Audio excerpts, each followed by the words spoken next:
Hi, I'm Rob Cram, and today we're taking a look at the London leg of the Assassin's Creed Syndicate, The Tour, which on this sunny day allowed members of the public the chance to play the game without the need for heading off to E3 in LA. Set against the towering gaze of London's The Shard landmark, and in what can only be described as a busy Tanner Street, where if you replace the horses and carts with articulated lorries and white vans, making their way through the tight space, you get the picture.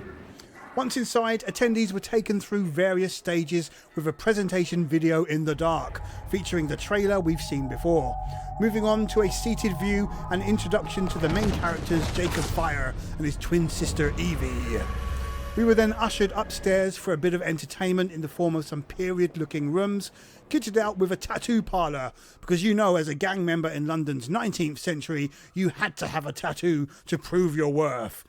A room for a close shave and some period dressed ushers, although not everyone was brave enough to get into character. After a spot of body art, we moved upstairs to the game demo area to play what essentially is the same demo that was first showcased last month. What we can say is the demo ran pretty smoothly in terms of its frame rate, although we noticed quite a departure from Unity in relation to the numbers of NPC characters. In this instance, there were very few, making London streets more haunting. We immediately took to the skies with the grapple hook, which when looking upwards, a quick tap of the L1 button on the PS4 version we were playing, and we'd take to the rooftops with relative ease. Moving closer to the edges, up high, and it's clear the grapple makes for a welcome means of bridging gaps you can't really jump, and a seamless pressing of the L1 button again whilst looking ahead, and we zipped lined across in seconds. Taking out the targets, we opted for a stealth approach rather than the scripted shoot the conveniently placed hanging objects.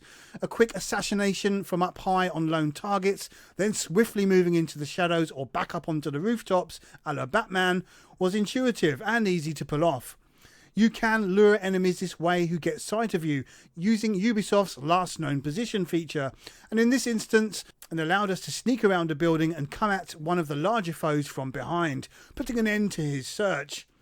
Once all the guards were taken care of, an optional objective of rescuing gang members was tackled, and again, using stealth was easy to time our stealth attacks, and when we were discovered, using the hand-to-hand was easy as pie. Block or counter and then attack until they drop without making too much noise. The enemy AI does seem a bit more diligent this time and will block accordingly and take a few blows before they are taken out. But in a one-on-one scenario, very easy to fight. Once liberating the gang members, a chase sequence ensued with a female boss character taking off in a carriage. We actually took her out without any chasing involved because we were quick enough to hop onto the same carriage she used with a quick assassination kill, putting an end to her escape without any fuss, which did feel quite satisfying.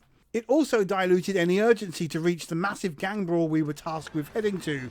So, riding the carriage was easy and pleasant bar the few opponents pulling up alongside and jumping on the roof. The gang brawl at the end showcased the combat, although as with previous games, there's still an element of being locked onto specific targets, with others standing by in a queue. The odd hit did come in though from other opponents, which was a pleasant surprise. It was a short affair and a battle easily won, but a fitting end to the demo and one that leaves the gates open for the rest of the game, considering this section is at the start of the adventure. Assassin's Creed Syndicate feels very much like a refinement of Assassin's Creed Unity, with some new features that work well and a game that's using its verticality with much more precision. The combat is fast and fluid and the stealth mechanics well polished, although the only complaint from this demo at least was a lack of genuine atmosphere due to the low numbers of NPCs. That said, in this early build, which looks as good as Unity on the PS4, will no doubt improve further over time, and is something we're keen to play some more of. Until then, I'm Rob Cram, thanks for watching and be sure to subscribe for more videos.